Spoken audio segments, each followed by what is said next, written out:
네, 오늘 저는 함께 봉독한 말씀을 통해서 첫째 주 나를 따르라, 믿음은 따름에서 시작됩니다라는 제목으로 주님의 말씀 나누고자 합니다. 우리는 예수님을 믿는다고 자주 고백합니다. 그런데 정직하게 물어보면 실제로는 이 믿음을 따라서 우리가 움직이고 있습니까? 우리가 어떤 것을 따라 움직이고 우리가 살아갑니까? 우리는 때로 이제 불안을 통해서 우리 불안 때문에 우리가 마음이 요동치고 우리의 몸이 움직일 때가 있습니다. 우리는 또 때로는 사람의 시선 때문에 우리의 몸이 움직일 때가 있습니다. 또 우리는요, 아이의 성취 때문에 움직일 때가 있습니다. 또 내 계획 때문에 움직일 때가 있다라는 것이죠. 믿음이 약해서가 아니라 우리가 이제 살아가다 보니까 이제 책임이 클수록 우리는 더 강한 확신을 얻기를 원합니다. 특히 자녀를 키우는 우리는 더욱더 그렇습니다. 우리의 가정을 지키고 싶어서 또 아이를 지키고 싶어서 우리의 손에 힘이 더욱 많이 들어갈 때가 있죠. 그런데 그 붙잡음이 우리 마음을 더 불안하게 만들 때가 있습니다. 바로 그때 예수님은 우리가 다 정리된 다음에 오시지 않으십니다. 예수님은 갈릴리 호수가 그 사람들의 이 생계의 자리에 찾아오셔서 그곳에서 이렇게 말씀하십니다. 말씀 띄워주세요. 네, 예수께서 말씀하십니다. 와서 나를 따르라. 내가 너희를 사람 낚는 어부로 삼을 것이다. 그러자 그 말씀 앞에서 제자들은 이렇게 반응합니다. 함께 읽어볼까요? 그러자 그들은 곧 그물을 버리고 예수를 따랐습니다. 여기서 믿음의 시작이 분명해집니다. 믿음은 어떤 개인의 확신이 다 채워진 다음에 움직이는 것이 아니라, 출발하는 것이 아니라 예수님의 부르심 앞에서 이 방향을 바꾸는 따름으로 시작됩니다. 보네퍼 목사님은 은혜가 값진 이유에 대해서 이렇게 말합니다. 은혜가 값진 까닭은 은혜가 따르기를 호소하기 때문이다. 하나님께서 그 주신 은혜가 우리에게 움직이라고, 요동하라고, 주님을 따르기로 호소하고 있다는 것이죠.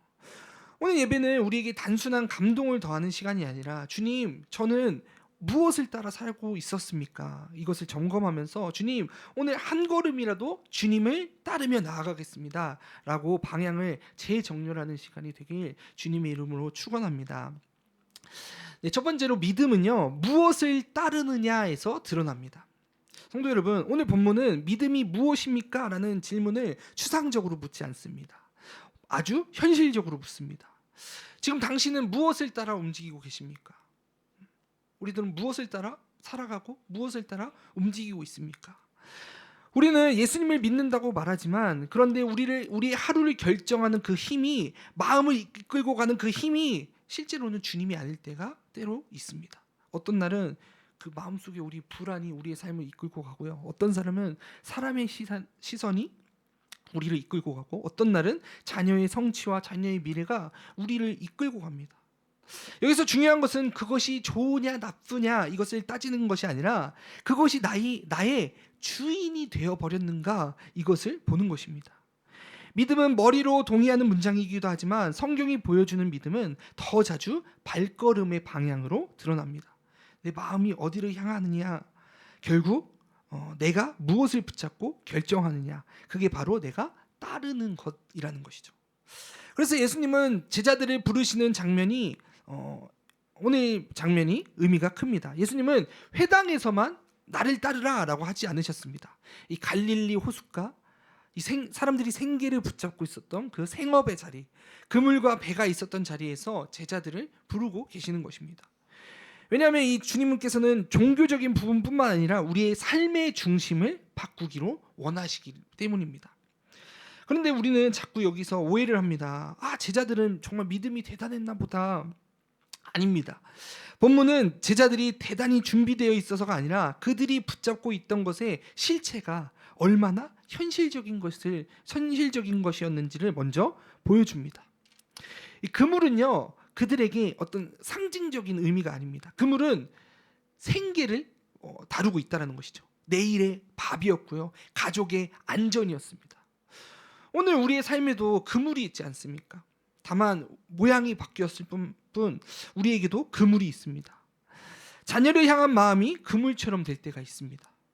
이 아이가 흔들리면 우리 가정이 좀 흔들릴 것만 같아서 내가 좀 더 강하게 붙잡아야 되는 그런 마음들. 가정의 안전이 그물처럼 될 때가 있습니다. 내가 흔들리면 안 되지, 내가 버텨야지. 사람의 평가가 그물처럼 될 때가 있습니다. 저 사람들에게 내가 이렇게 보이면 안 되겠지. 이러한 마음들이 내 삶에 있는 그물처럼 될 때가 있다는 것이죠. 이것들이 나쁜 마음이라서 생기는 것이 아닙니다. 사랑해서 아이를 사랑하고 우리 가정을 사랑하기 때문에 우리의 책임이 생기기 때문에 이러한 그물들이 생기게 된다는 것이죠. 그런데 문제는 여기서 시작됩니다. 사랑과 책임이 주님 대신에 내 삶의 주인이 되는 순간, 우리가 믿는다고 말하면서도 실제로는 주님을 따르는 것이 아니라 어떤 불안함과 그 통제를 따르게 된다는 것이죠. 그리고 그때부터 우리의 신앙은 자꾸 무거운 짐으로 변하게 됩니다. 왜냐하면 내 손으로 감당해야 할 그것들이 끝없이 늘어나기 때문입니다. 여기서 보네퍼 목사님이 던지는 경고가 오늘 본문과 정확히 맞닿습니다. 그는 교회가 은혜를 너무 쉽게 만들어 버리면 결국 사람들은 따르지 않아도 되는 신앙을 갖게 된다고 이야기합니다. 보네퍼 목사님은 값싼 은혜를 이렇게 설명합니다. 값싼 은혜는 싸구려 상품과 같은 은혜이고 주저없이 그리고 무한정 쏟아버릴 수 있는 은혜라고 말합니다. 이 같은 말은 은혜를 비난하는 말이 아닙니다. 오히려 은혜를 진짜 은혜로 지키기 위한 그 절박함이 드러난다는 것이죠. 왜냐하면 은혜가 진짜 은혜라면 은혜는 우리를 편하게 눕혀두는 말로 끝나지 않고 바로 예수님께로 일으켜 세우는 부르심이 되기 때문입니다. 그래서 보네퍼 목사님은 한 걸음 더 나아가서 이렇게 말합니다. 값싼 은혜는 하나님의 살아있는 말씀을 부인하게 되고 하나님의 말씀이 인간이 되었다는 사실을 부인하게 됩니다 라고 이야기합니다. 사랑하는 성도 여러분, 이것이 무슨 뜻입니까? 은혜를 너무 싸게 만들면 우리는 예수님을 살아계신 주님으로 보기보다는, 주님을 따르기보다는 예수님을 내 마음을 달래는 어떤 종교적인 한 문장으로만 소비하게 된다는 것이죠. 그러면 결국 나를 따르라 이 말씀은 살아있는 부르심이 아니라 그저 좋은 문구가 되어버릴 것입니다. 사랑하는 성도 여러분, 오늘 여기서 우리가 꼭 붙들어야 할 결론은 이것입니다. 신앙은 무엇을 믿는다를 말로 고백하는 데서 끝나지 않고 무엇을 따르며 사는가로 드러납니다. 우리 한번 같이 읽어볼까요? 시작. 신앙은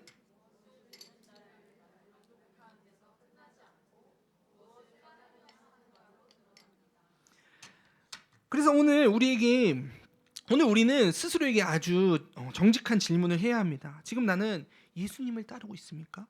아니면 내 마음속에 존재하는 그 불안을 따르고 있습니까? 지금 나는 주님을 따르고 있습니까? 아니면 어떤 사람의 시선을 따르고 있습니까? 지금 나는 주님을 따르고 있습니까? 아니면 어떤 자녀의 미래를 내가 통제하려는 그런 마음을 따르고 있습니까? 이 질문은 어떤 정죄가 아니라요, 우리의 은혜의 출발점이 되기를 바라는 마음에서 드립니다. 왜냐하면 주님은 우리가 무엇을 따르고 있는지를 이미 알고 계시고 바로 그 자리에 오셔서 이렇게 말씀하고 계십니다. 나를 따르라. 나를 따르라. 그 순간부터 믿음은 어떤 감정이 아니라 방향이 됩니다. 그리고 그 방향이 바뀌면 우리의 삶 전체가 바뀌기 시작합니다. 이제 우리의 시선을 조금 더 본문으로 가보고자 합니다. 우리는 곧 이런 마음을 고백하게 됩니다. 주님, 저는 따르고 싶습니다. 여러분도 따르고 싶으시잖아요. 그런데 저는 확신이 없으면 못 움직이는 그런 존재입니다. 이렇게 고백하게 된다는 것이죠. 제가 이곳에 오기 전에 저도 동일한 마음이었습니다. 저도 이 공동체 모르잖아요. 이제 유튜브만 보고서 누가 계시는 이런 거 보고 솔직한 마음입니다. 모르잖아요. 근데 목사님이랑 통화를 하는데 목사님이 권면하시더라고요. 믿음으로 도전하라고. 오니까 여기 할렐루야 너무 행복합니다. 네. 네, 두 번째로 우리는 주님은 확신이 생기면 따르겠다라는 마음이 아니라 먼저 따르라고 명령하시는 거예요. 먼저 행동하기를 요청하시는 거예요. 우리는 정직하게 묻습니다. 나는 지금 무엇을 따르고 있지? 그런데 그 마음을 따라가다 보면 결국 이런 마음이 올라옵니다. 주님, 따르고 싶습니다. 그런데 확신이 없으면 내가 움직이지 않겠습니다. 확신을 주세요. 주님, 제 불안이 너무 큽니다. 내가 확실한 마음이 있기 전에는 저는 움직이지 않겠습니다 라고 얘기하는 모습이 저와 여러분의 모습 아닌가요? 저만 그런가요? 네. 이 마음을 우리가 함부로 정죄할 수가 없죠. 특히 여러분의 삶에서 책임이 크면 클수록 그 마음은 더욱더 클 것입니다. 내 마음이 내 인생만이 아니라 어떤 남편과 가정과 자녀에게까지 그 영향을 준다고 느낄 때 우리는 더 확실한 것을 알고 움직이고 싶다라는 것이죠. 어떤 우리의 신앙과 믿음이 약해서가 아니라 어떤 우리의 삶의 무게가 너무 무겁기 때문에. 그래서 주님은 오늘 본문에서 우리를 몰아붙이시는 방식이 아니라 우리 마음의 구조를 드러내시고 그 자리에서 부르십니다. 그렇다면 성경은 어떻습니까? 성경 속 사람들도 확신을 원했습니까? 네, 원했습니다. 아주 노골적으로 원했습니다. 먼저 사가랴를 보십시오. 천사가 와서 아들이 태어날 것이라는 놀라운 소식을 들었을 때 사가랴는 이렇게 묻습니다. 우리 말씀 누가복음 1장 18절 말씀 크게 읽어봅시다. 시작. 사가랴가 천사에게 물었습니다.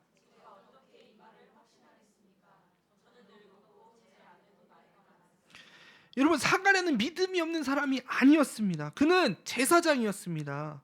그는 하나님 앞에서 사람들 앞에서 하나님을 섬기던 사람이었습니다. 그런데도 그는 지금 확신을 원하는 거예요. 왜요? 현실이 너무 강했기 때문에. 자신의 상황과 부부의 나이와 조건이 너무 분명하기 때문입니다. 그럴 때 천사는 이렇게 말합니다. 1장 20절 말씀입니다. 시작. 보아라.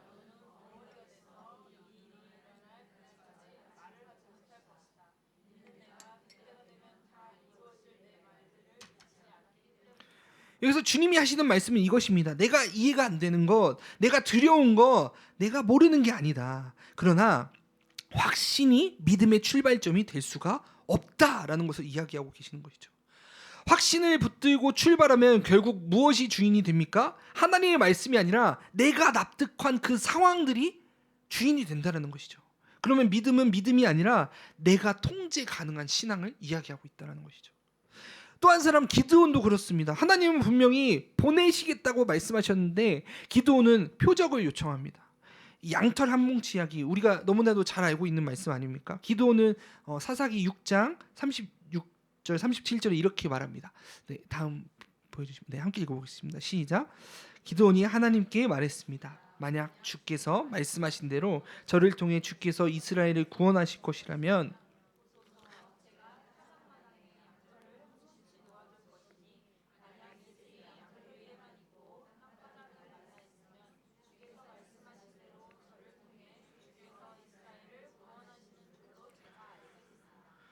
주님께 증거를 구하는 거예요. 주님께서 분명히 말씀하셨는데 주님께 증거를 구하는 것이에요. 그런데 이것이 한 번이 아닙니다. 39절의 말씀 함께 읽어보겠습니다. 그러자 기드온이 하나님께 말했습니다. 제게 화를 내지 마십시오. 제가 한 번 더 말하겠습니다. 부디 한 번만 더 양털로 시험하게 해주십시오. 양털만 말라있게 하시고 땅바닥 모두에는 이슬이 있게 해주십시오.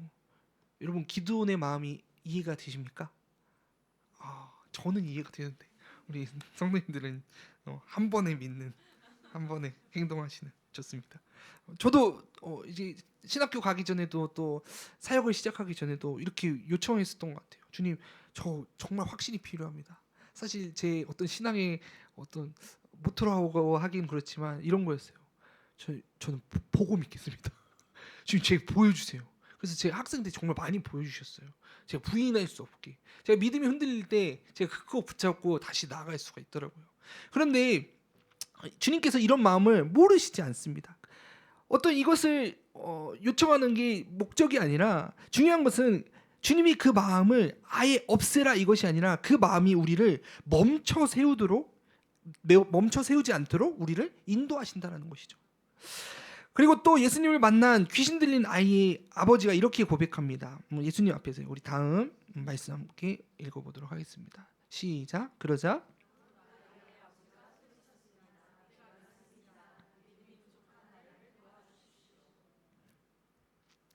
이 고백이 참 좋습니다. 믿음이 완성되어서가 아니라 믿음이 부족한 채로 예수님께 다가옵니다. 제 아이가 귀신 들렸다면 정말 날마다 삶이 너무나도 초라하고 가슴 아프고 예수님을 찾아왔을 것 같아요. 주님, 제 믿음이 부족한 저를 도와주십시오라고 외치면서 주님께 나아갔을 것 같아요. 이것이 바로 부족한 그대로 나아오는 그런 믿음을 갖고 있는 것이죠. 이게 오늘 우리에게도 필요한 길입니다. 그리고 예수님과 동행하던 사도들도 솔직하게 고백합니다. 누가복음 17장 5절입니다. 시작. 사도들이 주께 말했습니다. 우리에게 믿음을 더해 주십시오. 사도들도 자신들이 믿음이 충분합니다라고 말하지 않습니다. 우리에게 믿음을 더해 주십시오. 주님을 믿게 하십시오. 라고 이야기하고 있다는 것이죠. 신앙이 바로 이러한 구조를 늘 갖고 있다는 것입니다. 내 안에서 믿음을 만들어내는 것이 아니라 주님께서 믿음을 주시도록 구하는 것입니다.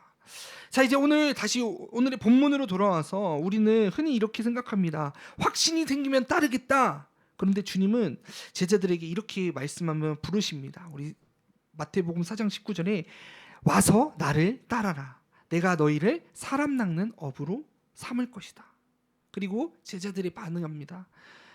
4장 20절 그러자 그들은 곧 그물을 버리고 예수를 따랐습니다. 22절 함께 읽어보겠습니다. 그들은 곧 배와 아버지를 두고 예수를 따랐습니다. 사랑하는 성도 여러분, 여기서 곧이라는 단어가 계속해서 반복됩니다. 이 말은 그들이 충동적으로 움직였다는 뜻이 아닙니다. 이 말은 다 계산이 끝나고 다 확신을 얻고 다 안전장치를 세워두고 따랐다라는 것이 아니라 부르심 앞에 그들이 먼저 방향을 바꿨다라는 것입니다. 여기서 핵심이 분명해집니다. 우리는 확신이 먼저라고 생각합니다. 하지만 주님은 따름이 먼저라고 말씀하십니다. 주님은. 왜냐하면 확신은 종종 출발하기 위한 조건이 아니라 따라가면 주님 안에서 자라나는 열매이기 때문입니다.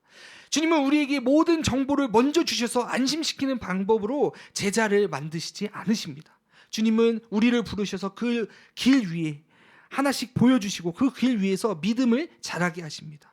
여기서 우리는 다시 현실로 돌아옵니다. 주님, 저는 확신이 없어서 두렵습니다. 그럴 때 주님이 우리를 향해 하시는 첫 질문은 이것일 수 있습니다. 너는 확신 따라 살래? 아니면 나를 따라 살래? 확신을 따라 살면 내 마음이 편할 때만 움직입니다. 그러면 결국 믿음의 걸음은 내가 괜찮을 때만 걷게 된다는 것이죠. 기준이 내가 되어버린다는 것이죠. 그러나 예수님을 따라 살면 마음이 불안한 날에도 우리는 한 걸음 뗄 수 있습니다. 왜냐하면 그분이 우리를 인도하시고 그분이 우리와 함께 하시기 때문입니다. 그러면서 그 한 걸음이 쌓이면서 어느 순간 우리는 이렇게 고백하게 될 것입니다. 주님이 진짜 우리의 하나님이십니다. 주님이 나를 속이지 않으셨습니다. 주님이 내 걸음을 책임지셨습니다. 라고 고백하게 될 것입니다. 그러니 사랑하는 성도 여러분, 오늘 주님은 확신을 원하는 우리의 마음을 무시하지 않으십니다. 다만 그 마음이 주님을 따르는 걸음을 가로막지 않도록 붙잡아 주신다는 것이죠. 그러니 오늘 이 예배에서 우리가 할 기도는 단순합니다. 주님, 확신을 주시면 따르겠습니다. 이것이 아니라 주님, 제 마음이 지금은 확신이 부족합니다. 그런데도 주님을 따르겠습니다. 믿음이 부족한 나를 도와주십시오. 이제 이렇게 따르기로 결단한다면 우리는 구체적으로 무엇을 내려놓아야 할까요? 예수님이 부르신 그 자리에는, 제자들의 그 자리에는 그물도 있었고 배가 있었고 아버지도 있었습니다. 그 붙잡음의 실체를 정직하게 우리가 마주해보고자 합니다. 세 번째로 붙잡는 손을 내려놨을 때 주님이 새 삶의 자리로 이끄십니다. 주님이 새 삶의 자리로 우리를 이끄신다는 것이에요. 이제 본문이 우리를 가장 실제적인 자리로 데려갑니다. 예수님은 마음으로만 믿어라 라고 말씀하시지 않으시고 예수님은 와서 나를 따르라 라고 부르시고 그 부르심은 반드시 우리의 손에 쥔 것을 내려놓는 행동으로 이어지게 된다는 것이죠. 본문은 이렇게 말합니다. 예수께서 말씀하셨습니다. 와서 나를 따르라. 내가 너희를 사람 낚는 어부로 삼을 것이다. 그러자 그들은 곧 그물을 버리고 예수를 따랐습니다. 그리고 야고보와 요한에게도 똑같이 말씀하십니다. 예수께서 계속 더 가시다가 다른 두 형제를 만나셨습니다. 그들은 세베대의 아들 야고보와 그 동생 요한이었습니다. 그들은 아버지 세베대와 함께 배에서 그물을 손질하고 있었습니다. 예수께서 부르시자 그들은 곧 배와 아버지를 두고 예수를 따랐습니다. 여기서 우리가 아주 조심해야 할 오해가 하나 있습니다. 이 장면을 우리 직장을 버려라, 가정을 버리십시오, 부모를 버리십시오, 이것으로 단순하게 정의하는 것이 아니라 예수님의 부르심은 어떤 가정을 파괴하라는 부르심이 아니라 예수님의 부르심은 우선순위를 바꾸라는 부르심을 말씀하고 계신 것입니다. 제자들이 내려놓은 것은 도구가 아니라 바로 주인이었습니다. 그물과 배가 그들의 삶을 움직이던 그들의 삶의 중심이고 그들의 주인이었는데 이제 예수님이 삶의 중심이 되어 주시겠다라고 요청하는 것입니다. 오늘 말씀을 준비하면서 더 생생하게 보기 위해서 이 자료를 찾아보니까요, 갈릴리 호수에서 1986년도에 이 가뭄 때에 묻이 드러났는데 그때 1세기 어선이 발견되었다고 합니다. 당시 어부들의 삶이 얼마나 고된 생계의 세계였는지를 보여줍니다. 그 배는 작은 목선이었지만 여러 사람들이 함께 타고 그물과 장비를 싣고 밤새 일해야 하는 노동의 현장을 말하고 있었습니다. 이 호숫가는 그 호숫가의 낭만이 아니라 먹고 사는 전쟁의 자리였다는 것이죠. 또한 갈릴리 서쪽에 이 막달라라고 하는 유적지에서 발견되었던 것은 1세기 회당과 함께 생선 가공 공장, 염장 시설 등이 그곳에 흔적이 발견되었다라고 합니다. 그 지역이 실제로 고기잡이와 생선 가공으로 돌아가던 그러한 도시였다라는 것을 말해주고 있어요. 무슨 말입니까? 예수님이 나를 따르라고 부르신 그 자리는 종교적 분위기에서 어떤 회당에서 이루어진 것이 아니라 마음이 뜨거워진 그 자리가 아니라 현실의 한복판에서 예수님께서 부르시고 계시다라는 것입니다. 그물은 상징이 아니라 그들의 생존이었습니다. 그런데 그 자리에서 예수님은 그들의 생존을 무시하지 않으시고 오히려 그 생존의 질서를 주님 중심의 질서로 바꾸어 주시고 계시다라는 것이죠. 사랑하는 성도 여러분, 오늘 우리에게도 이러한 그물들이 있습니다. 꼭 돈이나 직업들이 아닙니다. 수요 예성 예배에 나오는 성도님들의 삶에서 이 그물은 이런 모습일 때가 많을 것입니다.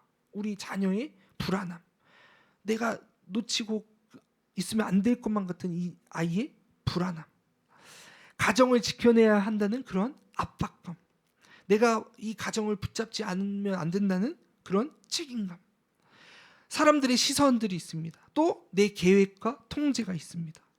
이것들은 사랑에서 나오죠.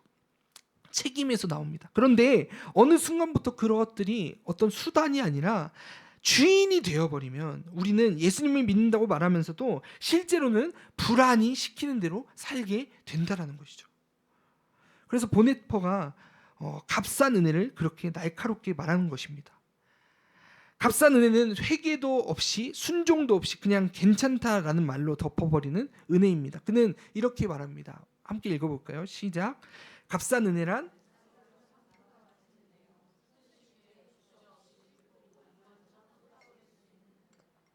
그리고 더 무섭게는 이 값싼 은혜가 결국은 하나님의 말씀까지 부인하게 된다라는 것을 말하고 있습니다. 왜냐하면 은혜를 싸게 만들면 예수님은 살아계신 주님이 아니라 내 마음을 그저 달래는 문장으로만 남기 때문입니다. 그러면 이 오늘 나를 따르라 라는 그 부르심이 더 이상 부르심이 아니라 좋은 말이 되어서 남게 된다는 것이죠. 그렇다면 오늘 말씀은 분명하게 얘기합니다. 따름은 내가 붙잡고 있는 것을 주님 앞에 내려놓는 자리에서 시작된다라는 것을요.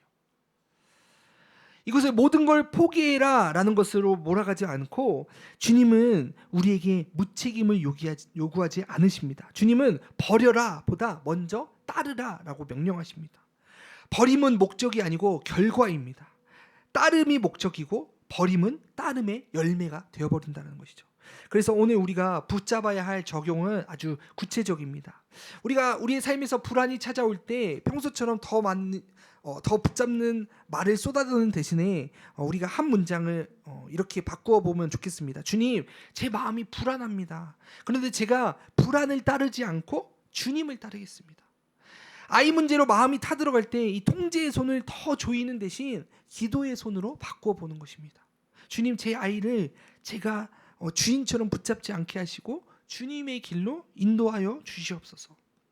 또한 관계에서 억울함이 올라올 때 내 의의를 끝까지 증명하기보다 주님의 말씀 앞에서 한 걸음 내딛는 것입니다. 주님, 내가 옳은 일을 붙잡기보다 내가 옳음을 붙잡기보다 주님을 따르겠습니다.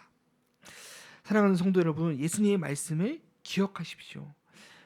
누구든지 나를 따르거든 자기를 부인하고 자기 십자가를 지고 따라야 한다. 이 말씀은 우리를 겁주려는 말씀이 아닙니다. 이 말씀은 따름의 길이 결국 자기 부인으로 간다. 현실을 정직하게 알려주시는 말씀입니다. 그리고 이 자기 부인은요, 내가 사랑하는 것을 버린다는 뜻이 아니라 사랑하는 방식에서 내가 주인이 되려는 마음을 내려놓는 것입니다. 십자가는 고난을 미화하려는 상징이 아니라 내가 주인이 되려는 옛 자아가 내려오는 자리입니다. 보네포 목사님은 이 대목을 아주 짧게 정리합니다. 은혜가 값진 까닭은 은혜가 따르기를 호소하기 때문이다. 은혜는 우리를 그저 놓아두지 않습니다. 은혜는 우리를 일으켜 세웁니다. 그리고 주님께로 나아가고 주님을 따르게 한다라는 것이죠. 그러므로 세 번째 대지의 초점은 이것입니다. 주님을 따르기로 결단한 사람은 붙잡는 손에서 따르는 발로 인생의 무게중심이 옮겨가게 된다라는 것이죠. 사랑하는 성도 여러분, 오늘 예배에서 그물을 정확히 하나만 생각해 보시기 바랍니다. 그것들을 이제 고쳐 보시기 바랍니다. 많이 고치지 하려 마십시오. 한 가지면 됩니다. 내 마음을 아주 강하게 끌고 가는 그 한 가지. 불안이든 통제든 시선이든 그것을 주님 앞에 올려드리십시오. 그리고 이렇게 기도하십시오. 주님, 제가 그물을 내려놓고 주님을 따르게 하여 주시옵소서. 오늘 한 걸음을 그렇게 시작하게 하여 주시옵소서. 그 한 걸음에 이 페이스 시리즈의 길을 첫 여는 걸음이 되어줄 것입니다. 오늘 말씀을 정리하고자 합니다. 사랑하는 성도 여러분, 오늘 말씀을 한 문장으로 정리하면 이것입니다. 믿음은 확신이 충분해질 때 시작되는 것이 아니라 예수님의 부르심 앞에서 따르는 발걸음으로 시작됩니다. 예수님은 오늘도 우리에게 이렇게 말씀하십니다. 와서 나를 따르라. 그런데 우리는 잘 알죠. 예배당에서만큼은 따를 수 있습니다. 우리의 마음이 뜨거울 때는 아멘 할 수 있습니다. 문제는 우리가 집으로 돌아가서 우리의 가정에서 우리의 직장에서 아이가 흔들릴 때, 가정이 복잡할 때, 마음이 불안해질 때 우리는 다시 우리 손에 적합한, 우리가 사용하기에 능숙한 그물들을 찾게 됩니다. 그래서 오늘 거창한 결론이 아니라 구체적으로 오늘 예배가 끝나고 이번 주에 우리 삶에 붙잡고 있는 그물 하나만 정리하십시오. 내가 반복해서 붙잡는 것 내려놓으십시오. 그것들을 내려놓고 주님을 따르는, 그래서 주님께서 주신 그 은혜가 값지다는 사실을 고백하게 되는 저와 여러분이 되길 주님의 이름으로 간절히 축원합니다. 우리 시간에 함께 기도하며